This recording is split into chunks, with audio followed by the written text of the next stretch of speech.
Eto na sila, ang nag-iisang masugid na tagahanga ni Nicole Yala. Chris Chuper! Kasama ang nag-iisang diehard fan ni Chris Chuper, Nicole Yala! Dear Nicole and Chris. Dear Nicole and Chris. Dear Nicole and Chris. Dear Nicole and Chris. Magandang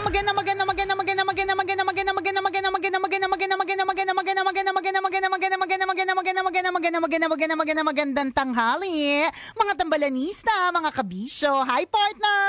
Hi, partner! Ilagay ang kanang kamay sa kaliwang dibdib.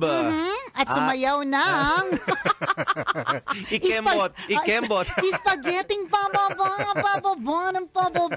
Nakakaloka, no? Alam mo, partner, malalaman mo talagang edad ng mga tao depende sa reference. Oh. Diba? Sa songs. Song reference, yes. Spaghetting pababa. Alam mo yun? Ikembot ay sa'yo, mas luma sa'yo. Oo, di ba? Ganun, totoo malalaman mo talaga. Kailan ba nung isang araw? Paano ba yun? Nag-photoshoot kami nung isang araw. Oh. Tapos, yung sabi sa akin ng asawa ko, grabe kamukha mo si Julia. Tapos sabi ko, grabe naman si Julia porque patok na patok yung pelikula niyang Unhappy for You, si Julia Barreto. Sabi niya, tanga, sabi niya. Julia Roberts. Sabi ko, ganun ba? Sorry. Sabi ko, ang tanda. At least pang malakasan. Pero sabi ko sa kanya, grabe ang tanda ng reference mo ha. Sabi ko sa kanya. Tapos sabi niya sa akin, bakit bata ka? Matanda ka rin naman ha. So ang reference ko, matanda. Diba? Pero totoo, diba? Malalaman mo talaga yung edad ng tao base sa yung information na alam niya. Correct. So sa reference niya, so pag halimbawa, yung kasabi ni partner, ilagay ang kanang kamay sa kaliwang balikat at sumayaw ng, di ba? Di ba? Ang sasabihin ko pa nga na, cha-cha-cha, chara-cha-cha-cha-cha. Yung pa sana sasabihin ko. Hindi ko wala naisip yung mga latest na mga TikTok dance craze, na mga, yung tiramisu cake. Ano ba parang tiramisu? Naging kanta pa yung tiramisu. Yung gano'n, hindi man lang gano'n yung reference ko. Yung reference ko talaga is spaghetting pababa. Minsan, actually kadalasan, yung mga reference na sinasabi natin minsan, may part doon ng judgment mula sa ibang tao. Oo, totoo. At hindi may iwasan. Na parang, talaga? Kasi kung tutusin part, yung unang sex bomb is spaghetting pababa, throwback na din sila. Oo, ano talaga 20 siya. plus years ago. Yung mga fan yung mga bata na mga fan ng sex bomb doon, ng kasikatan na spaghetting pababa. Yan. May mga asawa na po sila Correct. ngayon. Kung wala Dati pa. elementary pa sila. Tama. Di ba? Kung wala pa, dapat meron na. O kaya. Baka iba may apo na. So, totoo. Kung wala pa, baka dapat marami ka ng ginowa o kaya naanakan ka na. Mga ganon. Dapat, kung wala talaga. Hindi yun naanakan ka na. kung wala talaga, dapat meron ka lang at least kamot. Di ba? Kamot sa tiyan. Ganon. So, ibig sabihin, ganun na siya kaluma. Ganun na siya kaluma. Pero masaya pa rin siya. At alam niyo po, i-share lang namin sa'yo. Meron po kami bagong programa dito sa Love Radio entitled Love Jam. Yes, at naaabangan nyo tuwing kailan? Tuwing Saturday, 6 to 9 p.m. Wala pong DJ to, wala pong mag-iingay. Tugtugan na pangmalakasan para sa mga edara natin, partner. Ang malamang napapakinggan nila yan ngayon. Yung ating i-play natin. Sige, i-play natin yung background. Tawag doon, yung promotion plug. Yan. Yes. Netong Love Jam na to. Excited na excited kami. Wala kaming pake kahit luma yung reference namin. Basta itong mga kantang to nagpapasaya sa amin. Bakit? Walang basagan ng trip, di ba? Eto, pakinggan nyo mga kaibigan, ha? Your Saturday night just got better. Okay, napapasayaw na agad. Ano ba yan? At ang alamang steps. Travel back di ba? Nako, Disco Days. Ganda niyan. Pak na pak. Alam mo steps niya. Stars, for alam sure. mo yan. High School Days. Ito yung favorite ko. Don't start. 80s and more. Nako. Ito favorite ko rin to, partner. Lahat na lang, no? Jam. Wants to rule the world. Diba? Wala naman. At ang voice over namin dyan, ako siya, certified din, di ba? Nung panahon niya, hitmaker. Charot. Kaya nga nagpresenta ang guest natin. Ako magbo-VO niya. Correct. Kasi panahon natin yes, di ba? Alam mo nga kahapon, nung isang araw, nung pinarinig niya sa akin, partner, sabi ko nga promotion pa lang ng Love Jam. Ang saya na ng puso ko. Yun yung sinasabi natin. Kasi ito yung mga reference songs mo. Ito yung reference songs. Na kapag halimbawa, partner, yung malalaman mo talaga. For example, a few weeks ago, pumunta kami sa isang comedy bar. Tapos, dun sa comedy bar na yon, dahil yung isa kong kasama, sobrang yayamanin, nagbigay ng pera. So, dahil nagbigay siya ng pera dun sa mga komedyante, syempre, ang automatic na reaction nila would be, ang basic na reaction nila would be, ano pong gusto ninyong kantahin namin? Diba?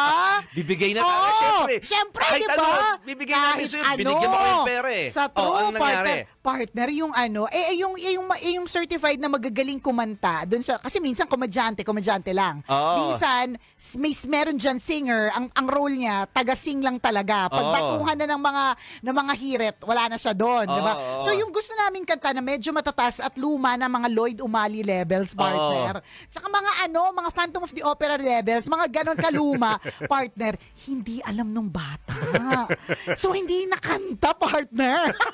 Humingi na lang sila ng pasensya. Kasi trinay naman nung bata. Siguro, she was mga late 20s o kaya medyo na 26, mga siguro ganon. Ganyan. Tapos, trinay niya naman kasi syempre as a singer, familiar naman siya sa range of songs, di ba? Pero partner, hindi niya itawid kasi honestly, talagang nakikita ko yung minamouth niya dun sa komedyante. Hindi ko alam. Parang sinasabi niya talaga, parang saluhin niyo na ako, hindi ko alam to. At least sinabi niya, kaysa pilitin niyang kantahin, baka ma-disappoint lang kayo, bawiin niyo yung pera. Tsaka malalaman mo naman, halata naman Alam mo yun, halata namang, so, dun pa lang, sa choices ng kanta, sa mga kanta nagpapahappy sa'yo, di ba? Alam mo na kagad yung edaran. May reference na ganun. Totoo yun Yun yung sinasabi natin kanina, may halong opinion ito mula sa ibang tao. Yes, meaning parang, judgment. Ay, ang tanda. Pwedeng masama, pwedeng maganda. Di ba? Pinag-usapan natin dito mga kaibigan, lahat tayo nakaka-relate kapag nagkaroon tayo ng same reference. Yes. Tingnan nyo, nung pinilay natin yung mga songs na 1980s, new wave ang tawag dito Di ba? Nung na-play natin, lahat ng mga nakapanahunan natin nakarelate dito. Kasi masaya. Ito, yung song reference natin. At looking forward sa darating na Saturday, 6 to 9 p.m. sa Love Jam. Na dapat yung abangan. Correct. Yan ang magiging tugtugan every Saturday, 6 to 9 p.m. Diba? Tapos walang maingay na DJ na manggugulo dyan. Wala. Pure music. Music yan. Plus with commercial. Syempre, kailangan nating kumite. Diba? Pero ganun. Diba? Feeling ko nga una pa magkakasponsor yung ano na yan, segment na yan. Excited talaga ako dyan. Kasi nga, that's our jam. Yes. Title pa lang, Love Jam. Hindi ko nga alam, partner, kung ang word na jam is... Ginagamit pa ba ng Gen Alpha? Kasi, di ba parang, katulad kahapon, tinatry ko maging parang mas modern nga, hindi na yata ginagamit yung modern. Mas yung pasok sa banga. Mas pasok sa banga sa anak ko. So parang may ginawa siyang hindi masyadong maganda. Sabi ko sa kanya, you're such a baddie. Pagkasabi ko pa yung parang inartihan ko na parang mga Gen Alpha. So, you're such a baddie. Tapos sabi niya, Mom, baddie term? Sabi niya, sa halip na nahusgahan ka ng anak mo. Sa halip na partner na parang nairita siya sa sinabi ko kasi parang pinapagalitan ko siya. Ako patuloy yung parang nairita in the end. That's so, at ang reference nila ganito, partner, that's so 2021. Ganun, partner. Exact year talaga. Hindi, tsaka ang sa akin, 2021, neto lang yun Parang lumang-luma ka. May mga ganun pa siya na parang, Mom, yung song naman that you're playing, that's so 2023. Gusto ko sabihin, girl, last year lang yun. Pero in my mind, last year lang yun. Hanggang ngayon pa nga, I'm living the moment of Alanis Morissette Alam mo yun? Very 90s. Diba? Very 90s. Totoo ganun. yun. At nakakatawa lang dito mga kaibigan, yun nga may mga tao makaka-relate. For example, yung bar, di ba yung may pinupuntahan tayo na na TYA. Ang mga tugtugan dito, yung mga sample example na pinatugtog namin Yes. kanina, mga songs of the 80s and 90s, mostly disco. Yes. So lahat magkikita. Kaya ito to, Porter, itong tugtugan na to mga kabisyo, wala pong slow dito. Medium to fast to. Ganon, oo. Yun talaga mapapasayaw ka. Yes. So ibig sabihin, yung song reference sa mga tito at tita, ito yun. So yung sinasabi nating bar, pag pumunta ka po doon, walang bata. Correct. Yung mga magkakaedad, yung magtatagpo-tagpo sa lugar na yun, doon sa bar na yun. Mga Kasi tita. ganito, tito at tita ng dekada, yung mga nagkikita-kita doon. Kasi ito yung song reference nila. Tama. Pagka nga halimbawa partner, kunyari Hard Rock Cafe. Oo, So yan, pag sa Hard Rock, alam ko yung mga banda na mas nagtutugtog ng Taylor Swift versus Tina Turner. Oo. So parang pag ganun, mag-iisip ako, gusto ko ba to Taylor Swift?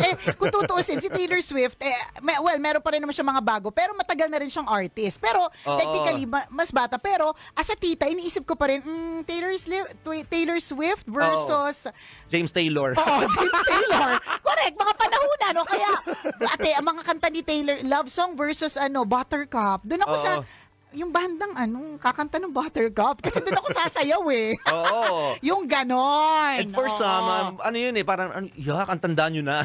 Oo. Ang old. May ganon Pero sa amin, hip yun Di ba? Totoo. Pasok yun Doon kami Yes. napapaindak, doon kami napapakanta, doon nabubuhay yung kaluluwa namin. Correct. Nabubuhay. Kahit inaantok ka, mapapasayaw ka pag narinig mo yung mga ganong klase ng tugtugan. Correct. At saka hindi lang yung partner. Kasi nung panahon namin, ayan na naman po. Noong araw. Pagka nagsabing, nung panahon namin, nung araw, dati nga di ba? Nung bata kami, ganyan. Ibig sabihin, tito-tita na yan, auntie-uncle na yan, di ba? Nung mga panahon na yan, partner, talagang, kaya mo nasabi, partner, na parang mapapainda ka, mapapasayaw ka, mapapa-feel good ka. Kasi nung mga time na yun lang ang music, ang radio lang, ang source of entertainment. Yes, wala nang iba. Wala nang iba. TV, pero yung music is mostly radio. Yes, ganon. So lahat ng tao may radyo dati, 'di ba? So ngayon kasi varied na yung sources of entertainment May mga hindi nakikinig ng music pero wagas mag-TikTok, 'di ba? May mga ganon which it's the world today. Kung iba't iba na talaga. Ganon. Kaya kami parang feel namin kasi ito this is our jam, this is our thing. Ito yung nagpa-happy sa amin. Kung ngayon ang nagtatawid sa inyo ay yung mga kung ano man yung mga games na nilalaro ninyo or whatever it is, 'di ba? Nang hirap sabayan. Oo, na mahirap sabayan. Sa totoo lang, minsan may mga pinapagawa sa amin yung digital team namin ng mga parang pang Gen Z na na content. Di ko nagigets. Paano ba yun? Tapos sasabihin nila, ang dami pong natatawa dito ng mga Gen Z talaga. Sabi ko, paano? Alin? Yung hindi namin nag-gets yung essence. Correct. Yung natapos namin gawin yung content na hindi namin nag-gets yung essence. Diba? Pero kasi yun nga, you have so much sources of entertainment and information. Kami kasi, yun lang. So, kung kayo, tinatawid kayo ng mga games ninyo, tinatawid kayo ng kung anong apps or whatever, ang nagtawid sa amin during our bad times, bad days, and heartbreaks, radio. Yes. Music coming from the radio at yun yung tugtugan. Diba? Totoo yan. Ipasok natin dito yung #respect. Huwag Yes. kayong Huwag nyo kaming kung ito yung mga binabanggit namin mga kanta, ito yung mga kilalang singers na meron kami. Speaking of or reference, ito recently na sabi ko, ibabanggitin ko to sa ere. Di ba recently meron tayong bisita si Chris? So si sino Chris, to? Si Chris medyo kaidara natin. Chris Chu? Oo, hindi siya. Chris Lawrence. Yun yung mga reference alam Chris natin. Aquino. Yung pa rin yung reference. Chris Chu, bata naman siya, Christopher pero... Diba? Christopher De Leon. Yung mga alam natin, lumalabas talaga sa bibig. Nag-iisip ako ng influencer na pangalan na Chris.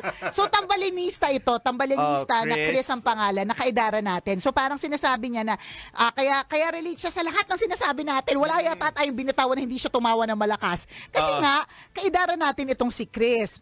So, sabi natin nung bumisita siya, binibigyan talaga namin ng oras at panahon yung mga naka-blazer. Kasi pag naka-blazer, talagang ibig sabihin pang malakasan. So, nung minsan nag-message siya sa akin, so sabi niya, yung napag-usapan namin tungkol sa blazer, ang sabi niya sa akin, alam mo, sports coat naman. Ay, totoo ba? Sports coat na ba yung tawag? Tapos naisip ko, ang grabe, ang luma na reference. Oo nga, yung blazer partner. Oo. Yan yung sinasabi sa akin nung nag-aaral ako ng management class nung college na wear your blazer. Diba? Sabi So, niya talaga, sports coat. sports coat. Okay. Sabi ko, sports coat na ba? Basta hashtag wag kayong nangaano. Hashtag respect. Nakakaloka. O siya, mabuhay ang mga pinanganak ng 80s and 90s. Mabuhay mga tito at 70s, tita. ang mga auntie at uncle. Mabuhay po tayong lahat. And tandaan na meron na po special program sa Love Radio just for you. Kailangan pa bang i-memorize yan? Basic, 6 to 9 p.m. every Saturday, entitled Love Jam. Muli ako po ang kumikinang ina mo na si Nicole Yala. At ako naman si Cambio King Chris Chuper. Na nagpapaalala, una magdasal ka para mabuhay ka, pangalawa mag-toothbrush ka para mabuhay naman iba. Yun! O diba nadja-judge tayo sa mga pangalan na binabanggit natin, Correct. title ng song, songs na alam natin, lugar na pinupuntahan Tama. natin. Diba pag nagbanggit ka ng Nayong Pilipino, makaka-relate lang talaga dito Yung mga nakapunta dun 80s kami. and 90s. Correct. Sabi niya, Nayong Pilipino. May ganun eh. And you can't say na yung every generation, meron kanya-kanya din silang genre. For example, naalala ko na nag-join kami ni Rocky Terra sa Itbulaga sa Pinoy Henyo. Dua Lipa yung kailangang hulaan. Hindi hirap niya rin, nun. for me na taga, sabi kong oo, hindi, ang hirap din. Ay, hindi, ako yung oo, hindi ako eh. So, Oo. ang hirap din kasi una, saan nga ba siya? British ba siya? Ano ba siya? Ganon. Pero si Rocky, kahit mas bata siya nang dihamak din sa atin, hindi Oo. niya rin magigets. Nahirapan. Nahirapan din siya kasi para sa kanya, parang medyo mas modern pa si Dua Lipa. Parang ganon. Basta something like that. Totoo yun. Ganon. Sa mga tito at tita, kunyari, on top of their minds, for example, Top of magbigay the World Oo. by Carpenters.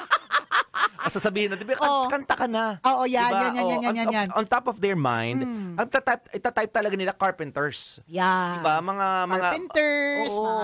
mga, ako I would say, cranberries. easy. Ayan, Oo. cranberries, yan, mga ganun. Sa mga lalaki, itatype niya, Res Verano. Yan, O, ganon. ayan, diba? Barry Manilow. Yes, James Ingram. Yan, ganon. Kenny Rogers. Sa true, O, ganon. diba? Ang dami nating alam. Oo. Kasi ganyan. tayo yun. Pero pagka, halimbawa, yung sasabihin, kanta ka sa video, okay, tapos maghahanap ka ng kanta na hindi para maghanap ako ng Dua Lipa song. Oo, hindi. Hindi nga rin ako magte-Taylor Swift actually. Ganon, di ba? Ganun yun. So, wag kayo na nga nasasaktan ng mga tito. Nakakaloka. Kasi pag sinabi nyo, so very luma. Oo, very inaama. Pakinyo, dyan kami masaya. Sa true, hashtag respect. O Tama. siya, exit na po kami. Maraming salamat sa pagtutok ha. And again, antabayanan nyo po, Love Jam, every Saturday, 6 to 9 p.m. Bye!